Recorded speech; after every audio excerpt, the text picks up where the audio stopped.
Katika kipindi tunakuletea wasanii. What's up my guys, I go by the name Rainams.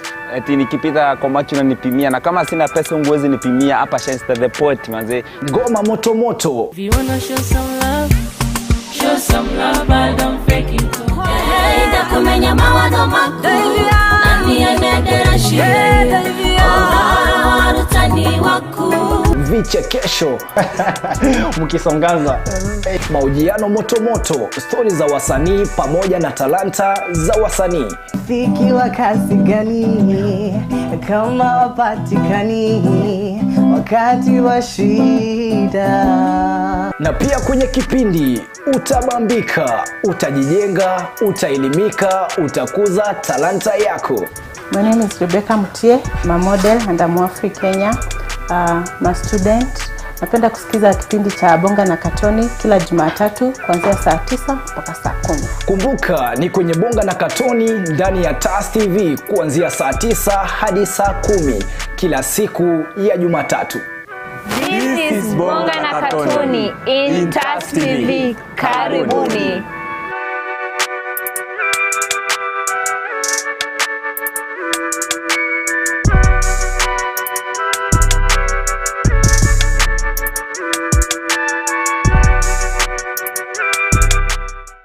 This is the newest, most exciting entertainment show where nothing is off limits. We bring you real, authentic, and raw conversations. Enjoy good vibes, fashion, and lifestyle from your favorite celebrities. Fun, trending topics, games, and educative segments. Every Tuesdays from 3 p.m. and Saturdays from 4 p.m. to 5 p.m. With me, Lavin, Nyagowa, and Hazel Jeru. Only on The Unfiltered.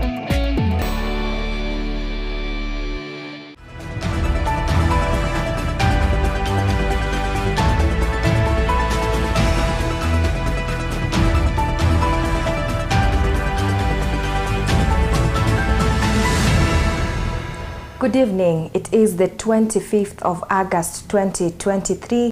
Welcome to TAS TV News Recap. My name is Lavin Nyagowa.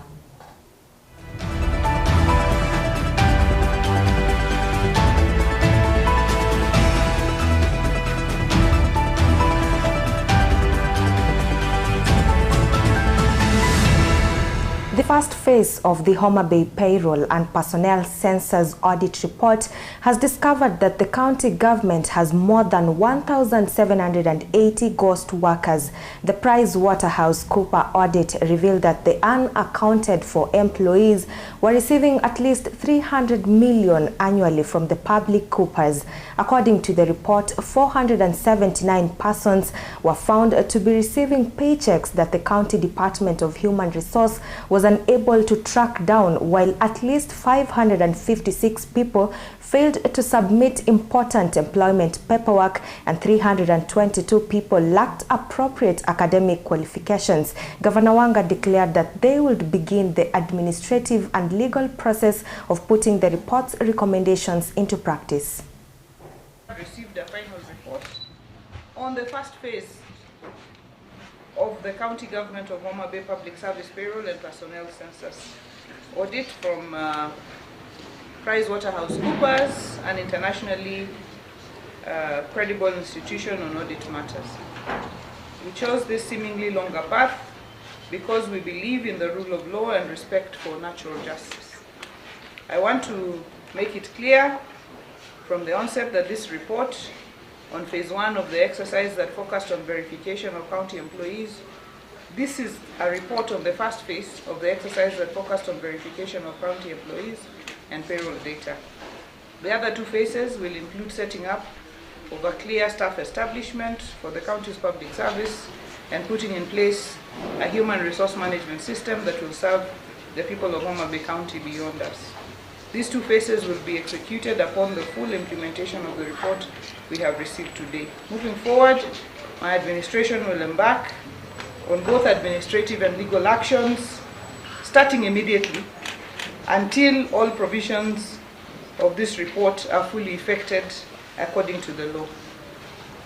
The report I have here has also exposed a number of glaring issues including but not limited to staff without any papers to support their recruitment but earning salaries, staff with academic papers that have been confirmed as fake by the Kenya National Examination Council, and other institutions of higher learning, staff who have been earning but do not know any of their colleagues, just by name, leave alone their immediate supervisor, staff who are employed while underage, under 16 years, as per the Act, glaring erratic job grade placement, promotions, and over and above the most obvious cases of erroneous employment or semblance thereof.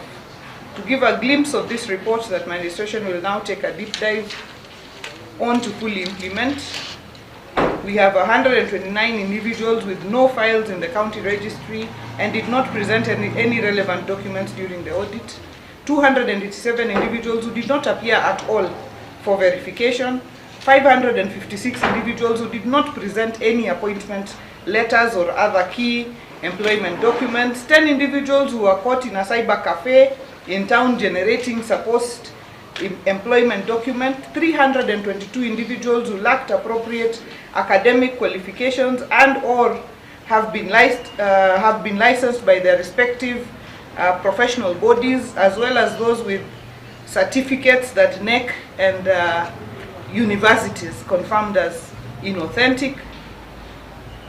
479 individuals in the payroll earning but cannot be traced to signed departmental HR lists. 3 individuals earning but underage, under the allowable age of employment, among many issues. As you can see, the report is quite voluminous, and so what next from here? That's a question on many people's lips. We shall now embark on an administrative and legal journey to ensure that we fully implement the recommendations in this report effective immediately until we establish an efficient and effective public service which will enable my administration to satisfactorily deliver on the pledges, on our pledges and promises to the people of Homa Bay. At the end, we look at making substantive savings over 300 million shillings on the public resources under our charge as an administration. Away from Homa Bay County, Humphrey Watanga Mulongo has assumed office as Commissioner General of the Kenya Revenue Authority for the next 3 years. He took the oath of office in a ceremony officiated by Ann Amadi, the Chief Registrar of the Judiciary. Humphrey was appointed by the National Cabinet Secretary, Professor Njuguna Ndung'u, in a Gazette notice issued on August 22, 2023. Watanga holds a master's degree from the University of Pennsylvania and formerly served as the Vice Chairperson of the Commission on Revenue Allocation from 2017 to 2022. He succeeds Githii Mburu, who stepped down in February after serving for a period of 3 years and 7 months. I, Humphrey Mulongo Watanga, having been appointed as a Commissioner General of the Kenya Revenue Authority, do swear that I will be true and faithful to the best of my ability and power in the execution of the trust committed to my charge and inspection in the service of the Kenya Revenue Authority, and that I shall not acquire, take or receive any fee, gratuity or reward, whether pecuniary or in any sort of description whatsoever, either directly or indirectly, for any service, act, duty, matter, or thing done or performed, or to be done or performed in the execution or discharge of any of the duties of my office or employment on any account whatsoever, other than my salary and my allowances, or as may be allowed by law in writing. And I shall not divulge or give out any document or information to any person, nor permit access by unauthorized persons, save as permitted by law. So help me God.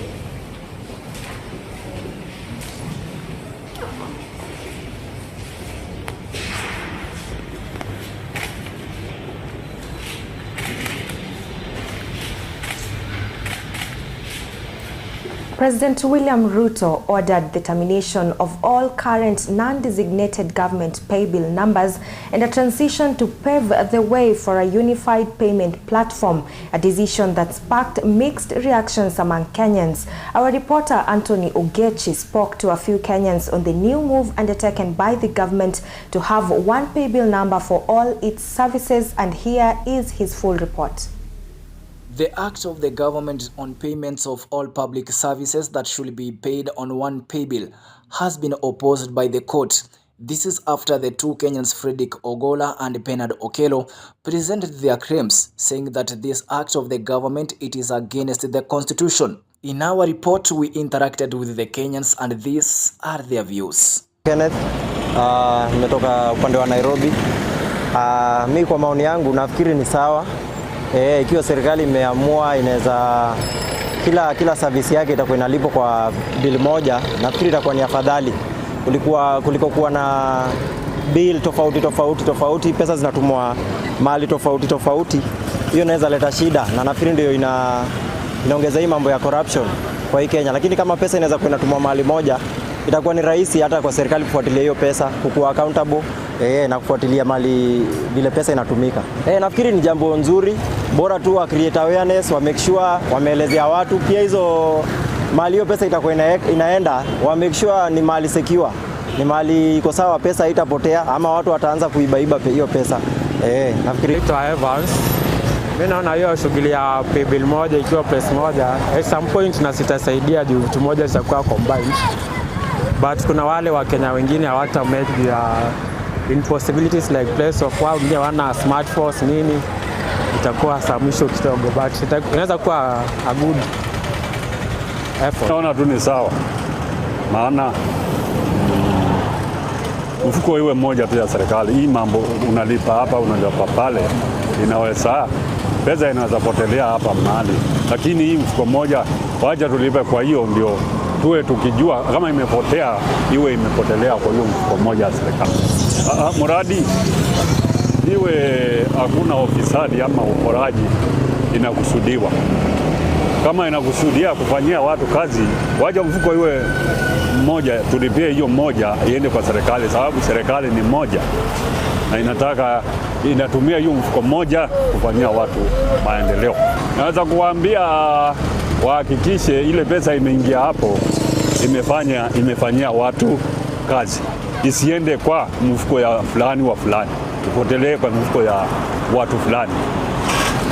Itufanyie kazi tuione na maji. Those are the views given by Kenyans concerning the new projects that the government has. Now the Kenyans are waiting to see whether Parliament will pass this to be in the law. Reporting for TAS TV from Thika, Kiambu County, my name is Anton Ombuyogechi. Let's now have a look at the Health Ministry. Health CS Suzanne Nakumicha has assured Kenyans that within a maximum of 2 months, she will ensure that the fill rate at Kenya Medical Supplies Authority will reach 80%. Speaking to the media, the CS urged county governments to pay KEMSA their dues for better services to the people of Kenya. We still have some problem at KEMSA, but it's not major. That the fill rate is still low, but we have started working on it. You saw, I think a month ago, KEMSA did an advertisement for all the commodities that were missing. But something unique about that tender they advertised is the specific amount that was given to local manufacturers. Out of the more than 5 billion worth of medical supplies, 2.5 billion was reserved for local manufacturers. That means with local manufacturers, we are able to shorten the lead time. Equally, we are able to manage the costs because we expect that the items will be lower. So we are working on it, and we are also working on recapitalizing KEMSA. You know, a lot of the KEMSA funds were lost to COVID. So they do not have money to keep circulating for products. So we are working on recapitalizing it. Equally, we are speaking to the counties. There are those that owe KEMSA. Cumulatively, counties owe KEMSA 2 billion shillings. But I'm happy that Kiambu County does not owe KEMSA anything. So we are working to ensure that those that owe pay KEMSA so that then we can pay our suppliers and be able to have stocks. I want to assure Kenyans that in the next 2 months maximum, the fill rate at KEMSA is going to be over 80%. They just give me 2 months. After that, fill rate will go to 80%. But also to thank the supply chain at MEDS, because they are able to supplement. At the end of the day, what I am interested in as the minister is service to the people. So wherever they get their supplies is okay, as much as we try to streamline and ensure that KEMSA does it. Away from that, let's now cross over to Uasin Gishu County. Parents and students caught up in the Uasin Gishu overseas scholarship scandal have threatened to resume demonstrations next week. They say despite calling off the protest for a smooth devolution conference held in Eldoret, they have not yet received a guarantee from the county government regarding when they will get their money back. The affected students and parents claim arresting Uasin Gishu Senator Jackson Mandago and two others last week is unimportant, as all they are asking for is to have their money back. The furious parents further threatened to gather signatures on a petition calling for the dismissal of the county leadership. On the issue of court and demand for school, we cannot postpone the education program kwa sababu kuna mtu wako kotini. Yes.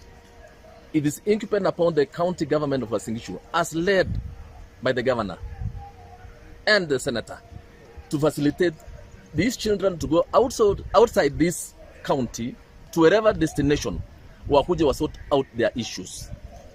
We should not be dragged upon issues ambayo kotini. That's not our problem. That is the problem of the children. Watoto waende shule, waendelee wa sort out their issues. The county government of Uasin Gishu is the guarantor. Hao ndio walisimamia wanafunzi hao na wazazi hao ya kwamba wataenda ngambo, and they failed. So to cover that mess, was sort out issues hao na kotini ya criminal, lakini watoto waende shule penye wanatakana waende. We are not going to mix issues. Number 2, kuna AJS, kuna ADR. The court can give a window watu wasetoliwe. It is not cast in stone that kwa sababu kuna criminal offense ama kuna civil case haitasikizwa. So tusipewe hiyo mambo hiyo kasumba ya kwamba kesi iko kotini. The children will not stay at home because kuna kesi kotini. Number 2, wakijaribu hiyo route, we are going to marshal our wazazi na wengine tuanze kuweka signatures to impeach the governor and the senator. Yes. Atuwezi pelekea wada ujinga. We had Governor Mandago, no Senator Mandago akisema mwenye anadai aende koti. Kwani alikuwa anachukua pesa yetu willingly, deliberately, ndio aseme tuende kotini. That nonsense must stop. So ajue ya kwamba failure to do this by Monday, Tuesday, Wednesday, maandamano tena, na hivyo ndio wanafunzi wameamua, na hivyo ndio wazazi wameamua, ama watolewe. Number 2, hiyo action tumesema ni ya kwamba impeachment itaanza. Wasipofanya hivyo, we have ground, sufficient ground to impeach the governor and the senator. Uwezi kula pesa ya wanafunzi na kusema ati I'm the governor. Uwezi kula pesa ya wanafunzi na kusema ati I'm the senator. It can't work. Not in this modern day. So tusitumie kotini ya kutu. No. And wajue tarehe 2 tuko kotini Nakuru. All the parents and the students tutajaa hiyo kotini. Maandamano tunalipeleka Nakuru. We are also asking kotini expedite hiyo hearing ya criminal. Na kama ukitaka peace, walipe watu pesa. Rais alisema mulipeni pesa, mutulipe pesa zetu kwa haraka. Hiyo ndio tunasimamia hata sisi. Tunataka hiyo pesa haraka. Tupewe hiyo pesa, watoto waende shule. September wengine wako na barua waende shule. Wakati serikali wanaendelea na maneno yao ya investigation, hatuwezi zuia hao, wataendelea.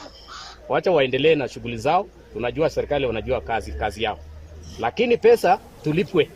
Si tunataka tulipwe pesa zetu. The Matatu Owners Association of Kenya has urged the government to look into those who sell alcohol close to bus stops, claiming that their presence disturbs the peace because of buyer commotions. Rachel Kamau did a look into that story, and here are the details. The Matatu Owners Associations of Kenya urges the government to start investigations on people selling liquor near bus stations. They stated that the liquor stores affects the state of order in the bus stations due to the state of commotion by buyers. One of them being illicit brew being sold at the Matatu terminus, and we've had a very successful meeting with the county commissioner, and he's promised to work hand in hand with Matatu Owners Association to advocate the issue of road safety, the road safety issue.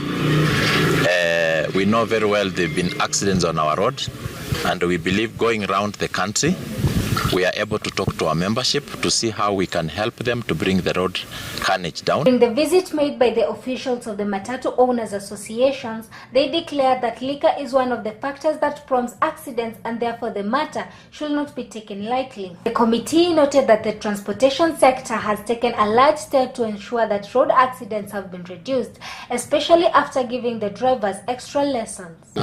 Mambo ya safety tumejaribu kufuatilia, na kwa kipindi cha zaidi ya mwaka mmoja tujakuwa na shida hiyo ya ajali barabarani kwa ajili ya training na mambo ambayo tunapata kutoka kwa washika wadau na other associates. Because they are an organized organization, we realized very soon that it's best to work with an organization such as the Matatu Owners Association, because they already have an umbrella. They're already an umbrella organization. The committee also urges the government to encourage many drivers to join the Matatu associations so as to make it easier in decisions making on road safety rules, and also to create job opportunities due to these memberships. Tua Samuel Wafura, mimi nangana gari za 2TS. Kwa tunauza pombe kwa stages huku hivi kama 2TS, hakunanga hii area sako yetu, hakuna person anauzanga pombe hii area 2TS. Management ya 2TS imekataa mtu anakunywa pombe asiendeshe gari. Nimesaidia vijana wengi sana. Umeona hivyo? Vijana wengi wamebenefit nayo kabisa. Nimekuwa makanga wakakuwa dereva. Umeona hivyo? Yeye toboya. Nafanya kazi ni kazi kwa gole kunywa pombe. Hiyo ni hatia. Hiyo ukibeba watu, sio watakufa. Haya kama makanga anakunywa watu, sianza kananuka pombe. Hiyo ni hatia. Vitu hiyo pesa, usizagaje pesa yako, ukaenda kwa nyumbani, ukipata 500, ukakuwa 100, ukapaki 400. Lakini sababu yake ya kesho. Matatu Owners Association is pleading with the government to instill laws that prohibit selling of illicit brew in bus stations, which later lead to chaos and increased road accidents. Reporting for TAS TV in Thika, my name is Rachel Kamau. Well, thank you so much, Rachel, for that very detailed information. We are going on a short commercial break. Remember, we still have more for you, so stay put. See you in a bit.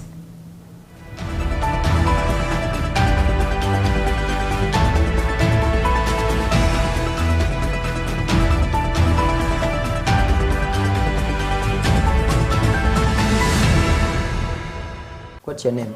My name is Kevin Kakum. Kitui Francis. From which school? Kenya Institute of Mass Communication. Kenya Institute of Mass Communication. What did you learn while at TAS TV? Improvement of my skills in graphics, such as motion graphics, video editing, photography, also communication skills. Camera operations, video editing, and improved my skills in graphic design. Would you recommend anyone? Yes, nilikuwa hapa TAS, skills zangu zili improve on communication with fellow co-workers and teamwork when doing certain projects.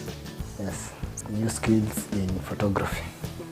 Communication, I have built more in communications through interaction with other colleagues or people outside there. On a scale of 1 to 10, how would you rate your attachment at TAS TV? 7. 8. Generally, what will you say about TAS TV? Wow, it's amazing being here. I think this is the best place to be. Yeah.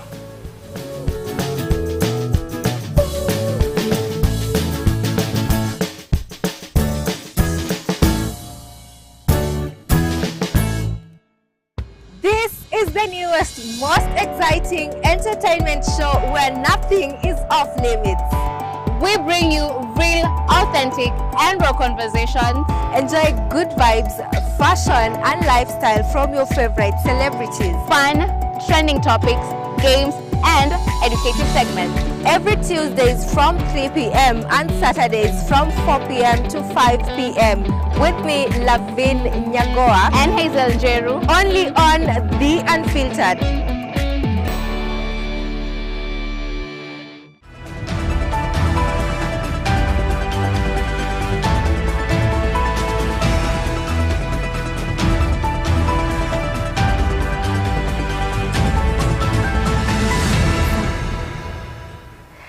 Welcome back. This is TAS TV News Recap. Now, the Nakuru County government has relaunched a campaign to revive avocado farming with eyes set on the global market. This comes after Kenya started shipping fresh avocados to Chinese last month.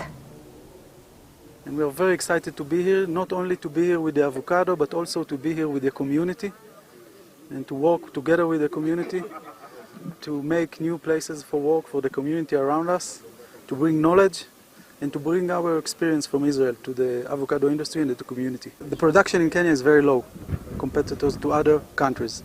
So we can produce avocado, very good and very quality avocado in a very low prices. So we believe in the Kenyan avocado and I think it will be very good in the markets. The numbers that we've invested here are many millions of dollars. Many millions of dollars. And, but as the ambassador said, this is not the most important thing. The most important thing is that we can bring a change. We can bring new technologies. We can bring experience of 70 years of avocado throughout the value chain. We can bring new channels to the market through all the world that we already have. And this is what we are doing here. Agriculture is not about trees. It's not about tractors. Not about computers. Agriculture is about people, and we have special people, and I know that in Kenya also have a special people, and we are looking to work with them together. But I think the best showcase and the best demonstration is this is what you see around.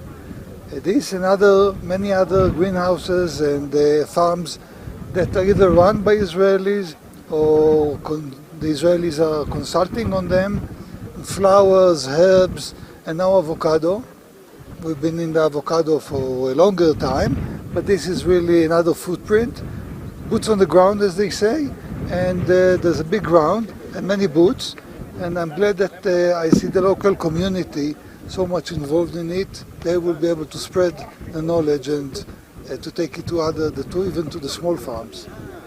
But this is the beginning. I think that more interesting than how much money is that already they employ about 1,000 people here, and that will grow to 4,000 in the near future.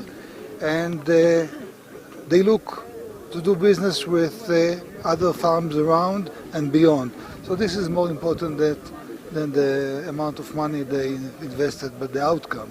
So we do in different other areas in technology, in medicine, in cyber, and with this new, or maybe not already so new, government in Kenya, we take off very quickly and very fast. I want to tell all like-minded investors who are really looking into where to invest as far as agriculture is concerned, that Nakuru, we have a good arable land that can really support a lot of value chains, one of them being avocado. And the climatical condition, our soil are actually favorable, and we considering that this is a county that is agricultural in nature, we really want to ask all the partners around that this is the place actually to make investment. We can see with what Granite have been able to do for the last 1 year, and the prospects are so high in terms of increasing the acreages and avocado. Phase 1 of the 1.49 billion Liwatoni fishing complex is set to be completed in December 2023. Speaking during the assessment of the project, the Mining and Blue Economy Cabinet CS Mr. Salim Mvurya said the government has directed the deployment of enough labor to ensure the contractor meets the deadline. He further said the project is designed in a manner that is going to handle industrial fishery products products, adding that the facility at Liwatoni provides an entire ecosystem where there is cold storage, processing and packaging.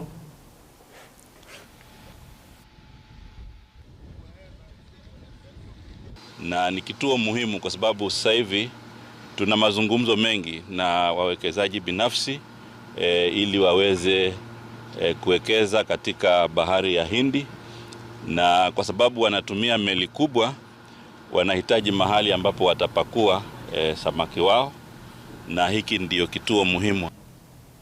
Away from that, high-ridge traders in Westlands, Nairobi are pleading with the government to build a market to support their businesses. In an effort to gain government support, the traders have called on the County Governor Johnson Sakaja to build the market just like he has done with other markets in Nairobi County. This demand comes as local business owners seek better opportunities and infrastructure for economic growth. Kariuki Moses kutoka High Ridge Ward. Hii inaitwa High Ridge Ward na iko ndani ya Westlands constituency. Kulingana na vile umeona watu wamekuwa wengi namna hii, ni vile tumejipanga kwa sababu customer wetu tumewazoesha kukuja siku 3 kwa wiki. Anakuja ananunua siku 2, Tuesday, Friday and Saturday. Hizo siku zingine tunaachia wenzetu pia, nao pia wanapata customer kwa sababu hii soko ni ya siku 3 kwa wiki. Na ndio umeona watu wamekuwa wengi sababu kila mtu ananunua mali yake ndio aweze kukula kesho kutwa, Friday anarudi kwa soko. Zile changamoto tumepitia kwa hii soko ni wakati kumenyesha. Wakati kumenyesha unaona hakuna mavuli, hakuna shade. Na hii soko yetu ile changamoto tunapata mingi sana ni wakati kumenyesha, kwa sababu kukinyesha hivi mnafunga biashara zenu. Kwa hivyo ile kitu tungeomba serikali ni wakati masoko zinajengwa, kwa sababu najua hii yetu iko katika orodha ya zile soko 20 Mheshimiwa wetu President alisema atajenga, ya kwamba zile soko zikijengwa soko 20 hii yetu ikue amani. Tumekuwa tukilipa ushuru tangu 2015, hatujawahi skip kulipa ushuru, na ile mwito tungeambia Sakaja wakati alichaguliwa na hawa mama alikuja na akatuahidi atatujengea soko. Kwa hivyo tunamuomba, najua mambo ni mingi, shughuli yako na nyingi, lakini ni vizuri wakati anafikiria kujenga soko akuje atuonee hii soko yetu na atujengee soko ya kifahari kama vile amejenga Mwariro, amejenga Mudhurwa na kule kwingineko. Ni soko inatusaidia sana. Hasa tumelea watoto wetu, kama tumelea watoto wetu mpaka wameenda ma university through hii soko. Tunakula, tumeajiri watu wengi kwa hii soko. Inatusaidia sana. Our Honorable Johnson Sakaja akuje atusaidie hii soko yetu isikue inapigwa kwa hii soko, at least ikue permanent. Tuliambiwa this soko ni permanent, so nataka akuje hata aambie wenye siasa wajiondoe kwa hii soko, tukue tukifanya kazi na amani bila kupigwa na mtu yoyote, because tunajitafutia. Kusema ukweli, sisi ni Wakenya, na kama Wakenya tunafaa tupatiwe amani ya kufanya kazi yetu. Kwa hivyo wanasiasa wafai kukuja hapa ndio watatufanyia siasa zao kupiga soko, sababu sasa ile wanapiga soko maana wanapigana na mwanasiasa ambao wanapigana na yeye, sio mwanasiasa anapigana na yeye, ni si anaumiza kara ya. Sisi tuko hapa kwa siasa, tuko hapa kufanya kazi sababu ya familia zetu. Kitu cha kwanza customer kwetu tutasema ni mfalme. Kitu cha kwanza ukaribishaji wa wateja tuko hali ya juu. La pili ni kwamba bei zetu si mbaya na ni bei nafuu kulingana na vile hali nchi vile ilivyo. Kwa hiyo tunaangalia bei, tunawafanyia bei ambao unajua kwamba unapata kidogo na mteja pia apate, ndipo maisha yaweze kuendelea. Changamoto haziwezi kosa, kweli haziwezi kosa. Saa zingine bei, nauli, saa zingine unakuta ukitumana mzigo, mali transport imeongezeka, lakini tunaelewa ni hali ya sababu ya mafuta, mambo mengi imepanda gharama, lakini tungeomba mafuta ndio inaguza kila kitu. Manake unakuta kwamba ikiwa imeenda bei ya juu, vitu zote zitapanda. Kwa hivyo hata sasa nauli inakuwa mzigo, na saa zingine la tulazimisha tuzipandishe bei, maana pia transport, maana lazima tusifuate, wengine tuenda Ukambani, wengine tuenda Garissa, wengine tuenda katika maeneo tofauti tofauti. Kwa hivyo tungeomba wakiguza tu mafuta iteremkia katika bei inayofaa, mambo yote itakuwa ni sawa. Security tuko sawa, tumepewa security vizuri na serikali. Kuna askari wao wametumwa kila siku ya soko, ama kila siku wanakuwa na kizupiga patrol. Security wise tuko sure. Students seeking to join higher institutions of learning have expressed concerns of being locked out of higher education funds due to their lack of identification cards. The students who are yet to receive their identity cards say the application process necessitates them to enter their ID numbers on the portal. However, in an interview conducted by our reporter Frederick Morara, most parents are urging the Higher Education Loans Board (HELB) to seek alternative ways to ensure all students access the education funds. 15 days to go before the Higher Education Funds portal closes. Thousands of students gathered at the HELB headquarters in Nairobi. They are here seeking for help with a number of challenges that they have been facing in trying to access the higher education. Sasa HELB chenye inafanya nimetik both the loan and the scholarship. Sasa loan ndo imeenda, scholarship bado. Sasa and scholarship ndo ina to take 93%. You cannot access the portal any time of the day. You must sit up to late night, maybe from 12 to 3, because during the day there are many people accessing the portal.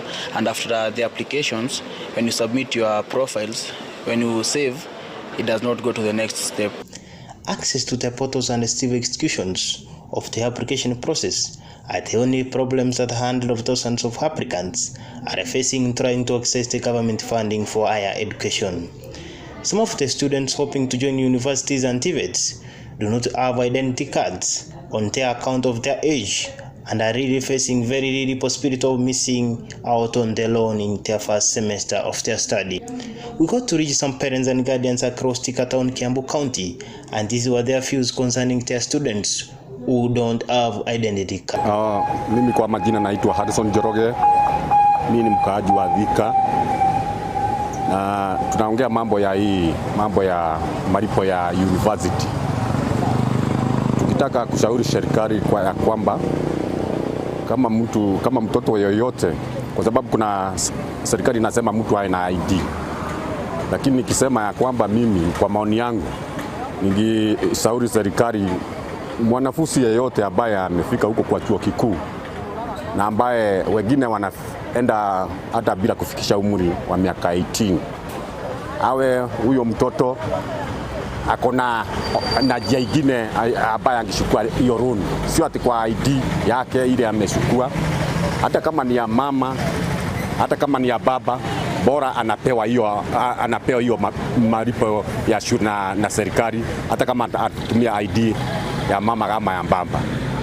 Lakini kusema ati kama hana ID hata chukua hiyo loan, hiyo mambo sio mzuri, sababu pengine huyu mtoto bado hajatimisha ile umri wa kufikisha miaka 18.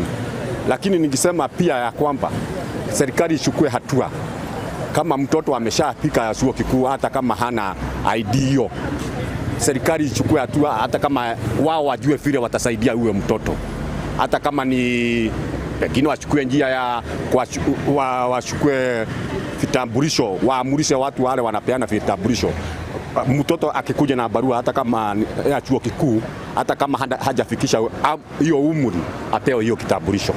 The Higher Education Loans Board, however, says no student lack of identity card, notwithstanding, will be locked out of accessing government funding.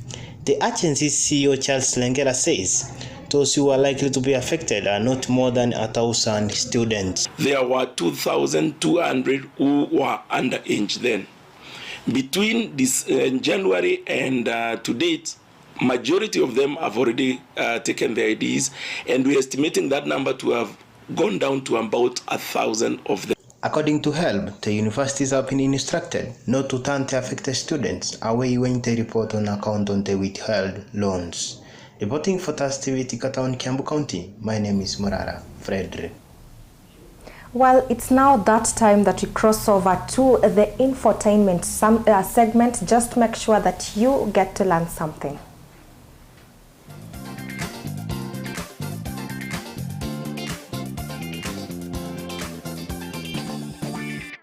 Yes, mambo vipi? Leo hii niko katikati mwa mji wa Thika nikiuliza maswali tatanishi.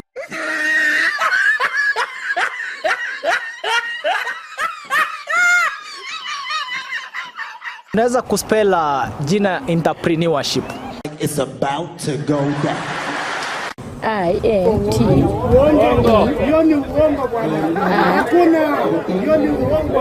P RE. Guy, I'm listening. What are you saying? What are you saying? What is he saying? Ebu spell the word entrepreneurship. Entrepreneurship. INT in the INT ER free PRNU woman. Hakuna haja kuguguli sawa sawa.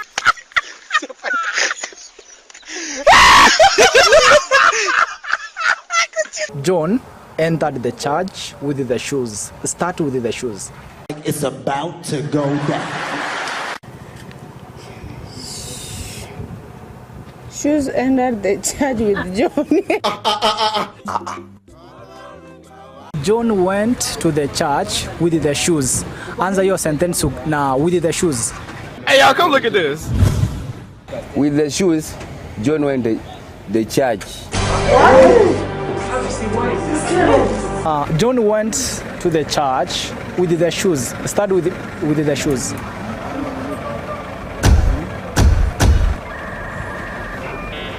A little longer than a few minutes later.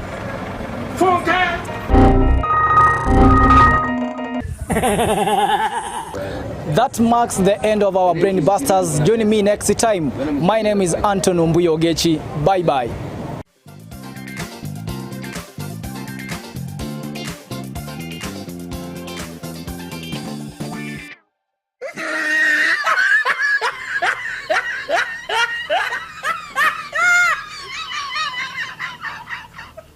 Well, that segment marks the end of today's news recap. Let's meet same place, same time next week. God bless you.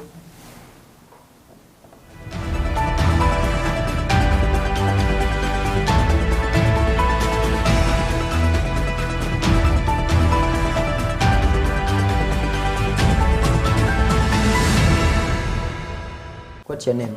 My name is Kevin Kakum. Kitui Francis. From which school? Kenya Institute of Mass Communication. Kenya Institute of Mass Communication. What did you learn while at TAS TV? Improvement of my skills in graphics, such as motion graphics, video editing, photography, also communication skills. Camera operations, video editing, and improved my skills in graphic design. Would you recommend anyone? Yes, nilikuwa hapa TAS, skills zangu zili improve on communication with fellow co-workers and teamwork when doing certain projects. Yes, new skills in photography. Communication, I have built more in communications through interaction with other colleagues or people outside there. On a scale of 1 to 10, how would you rate your attachment at TAS TV? 7. 8. Generally, what will you say about TAS TV? Wow, it's amazing being here. I think it's the best place to be. Yeah.